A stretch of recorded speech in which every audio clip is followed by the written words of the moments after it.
साथ। और ये सच है कि निस्वार्थ भाव और सच्ची श्रद्धा के साथ उस परम पिता परमेश्वर को, अल्लाह को, वाहिगुरु को याद करते हैं तो वो शक्ति तो साक्षात आपके सामने खड़ी हो जाती है।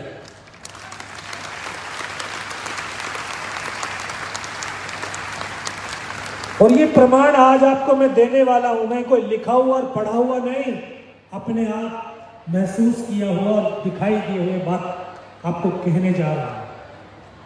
उन्होंने दोबारा से गोलियां मारने लगी, हथियार उठाने लगे।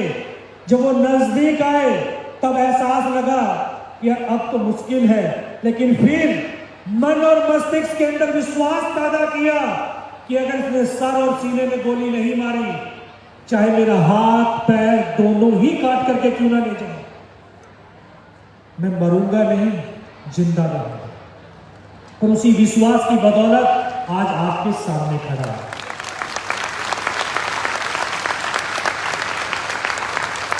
वहां दोबारा से गोलियां मारने लगे। उसने फिर भी बाजू में पैर में गोली मारी, 2 कदम आगे गया, वापस मुड़ा, इन आंखों से देख भी रहा।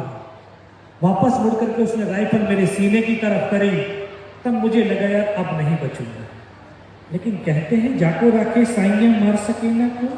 और इस देश को भारत मां बोलते हैं, ऐसे नहीं बोलते। ये कंकर और मिट्टी वाली जमीन नहीं है, ये सजीव है। मां भारत के अपने बेटों की वीरता, शौर्य, पराक्रम और बलिदान को कभी दफन होने ही नहीं देती। किसी न किसी एक को जरूर माध्यम चुनती है।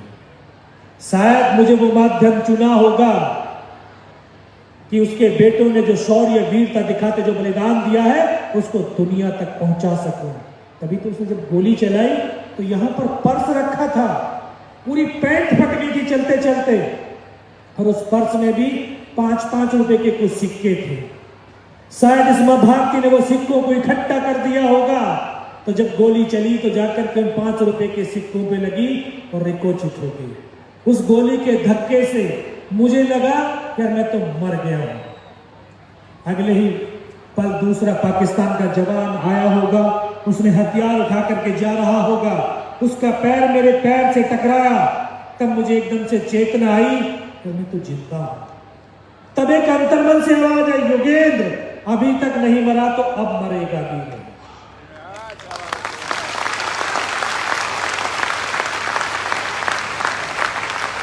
मेरे पास एक हैंड ग्रेनेड बचा हुआ था। मैंने अपने धीरे से हैंड ग्रेनेड निकाला, उसकी इस तरह से फायर किया। तो जो हथियार उठा करके पाकिस्तान का जवान जा रहा था, उसके कोट में जो हुड लगा हुआ था, हुड के अंदर वो ग्रेनेड गिरा। और जब तक वो ग्रेनेड को निकाल पाता, ग्रेनेड फट गया। उसका यहां से पूरा सर उड़ा और वो हमारे ऊपर आकर के इस तरह से गिर गया। उस धमाके से पाकिस्तान के जवानों में खलबली मची। इनमें से तो कोई जिंदा है, कुछ बोले जिंदा ने, नीचे से रीइंफोर्समेंट आ गई है। बस वही एक मौका था मेरे पास। मैंने दोनों हाथों से उसकी राइफल को उठाने की चेष्टा करी, लेकिन इस हाथ की हड्डी निकल के पूरी बाहर की सिर्फ कंधा कंधा हिला। एक हाथ से राइफल उठाई और इस हाथ से ऐसे पलटा खाया और वहां से इस तरह से फायरिंग किया। 4-5 पाकिस्तानियों को पल भर में मौत के घाट उतार दिया।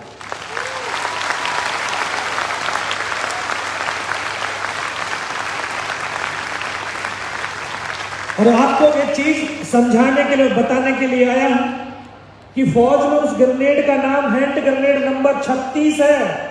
और 36 इसलिए क्योंकि जब वो फटता है तो उसके 36 टुकड़े होते हैं। और हमारे पास में भी एक हैंड ग्रेनेड है कि नहीं है? है कि नहीं है? नहीं है, पक्का है। ये जो आपका स्मार्टफोन, ये भी हैंड ग्रेनेड नंबर 36 ही है। क्योंकि जब ये भी फटता है तो हमारी पूरी जिंदगी को 360 डिग्री पर ला करके खड़ा कर देता। फिर हमारी समझ में नहीं आता कि हम करें तो करें क्या। ये जो टेक्नोलॉजी है, ये हमारे कार्य को आसान बनाने के लिए है, ना कि अपनी जिंदगी को 360 डिग्री पर खड़ा करने के लिए। मैं पिछले 2 महीने में 1,60,000 स्टूडेंट से मिला हूं और उन स्टूडेंटों से वार्तालाप करके आया हूं जो नीट की तैयारी कर रहे हैं, जो IIT की तैयारी कर रहे हैं। और उनके अंदर हमेशा नेगेटिव थॉट, क्यों भाई? क्योंकि पॉजिटिविटी खत्म हो गई है और इस मोबाइल ने सबसे ज्यादा हमारी पॉजिटिविटी खत्म करी है और नेगेटिविटी भर दी है। अगर इंसान के अंदर पॉजिटिविटी है, पॉजिटिव एनर्जी है, तो वो हर परिस्थिति में, हर चुनौती में, हर समस्या का निदान कर सकता है और अपने आप को वहां से निकाल करके अपनी मंजिल तक पहुंच सकता है। जब ये आपका भाई, आपका बेटा इतनी जख्मी अवस्था में होकर के उसने अपने अंदर निगेटिव नहीं आने दिया, पॉजिटिविटी भरी रखी, एक विश्वास था, नहीं मैं जिंदा रहूंगा, दुश्मनों को मारूंगा और वहां से नीचे भी जाऊंगा। ऐसे जितना ये मंच है ना, इस मंच के बराबर प्लेन स्पेस था, उसमें डेड बोडियां ही डेड बोडियां पड़ी हुई थी और ये छत बिछत अवस्था में थी। ये 19 साल का लड़का जिसकी 2.5 साल की सर्विस थी, उन डेड बॉडियों के बीच पड़ा हुआ था, बेबस और लाचार था, लेकिन हताश और निराश नहीं था। जो हम थोड़ी सी भी नंबर कम आए, कुछ हो गया, इतने हताश और निराश हो जाते हैं, सोचने लगते हैं यार जिंदगी बेकार है। जिंदगी बेकार नहीं है, जिंदगी बहुत खूबसूरत है। इस जिंदगी को जीना सीख लीजिए। और ये जिंदगी तो वास्तव में आपकी जिंदगी तो है ना, ये शरीर आपके माता पिता का दिया हुआ है, ये आपके माता पिता का दिया हुआ। और जो हम शरीर को कहते हैं शरीर हम हैं, हम तो शरीर नहीं, हम तो एक सोल है, ईश्वर है। शायद हम अपने आप को सोचते हैं कि नहीं हम ईश्वर हैं, हम सोल हैं, हम शरीर नहीं। शरीर तो नष्ट होगा, आप कभी नष्ट होने ही वाले नहीं, कभी नहीं होगा। इस थॉट के साथ वहां पे पड़ा हुआ था, चारों तरफ देखता हूं तो पहाड़ी पहाड़, बर्फ ही बर्फ, ना कोई, सारा वीरान, लेकिन वहां पर भी अपनी पॉजिटिविटी को बना करके रखा, सोचता रहा नीचे जाना है। 3 थेरेपी आपको बता रहा हूं, 3 थेरेपी, रोना, हंसना और नाचना, जो आपको अपने आप से जोड़ते हैं। रोए कभी? ये नहीं है कि ये सवाल नहीं आता, ये सब्जेक्ट बहुत मुश्किल है, ये नहीं। कभी आंसुओं से रोना, जिस दिन आंसुओं से रोगे उस दिन दुनिया से डिस्कनेक्ट होकर के अपने आप से कनेक्ट हो जाओगे। और जिस दिन आप मन खोल करके हंसोगे तब भी आप दुनिया से डिस्कनेक्ट हो जाओगे, अपने आप से कनेक्ट हो जाओगे।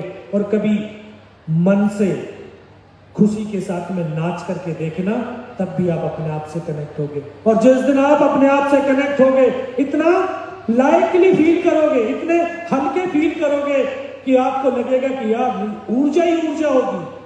आज आप अपने आप दुनिया से कनेक्ट हैं, अपने आप से डिस्कनेक्ट हैं, इसलिए भारीपन फील हो रहा है आपको, इसलिए भारी।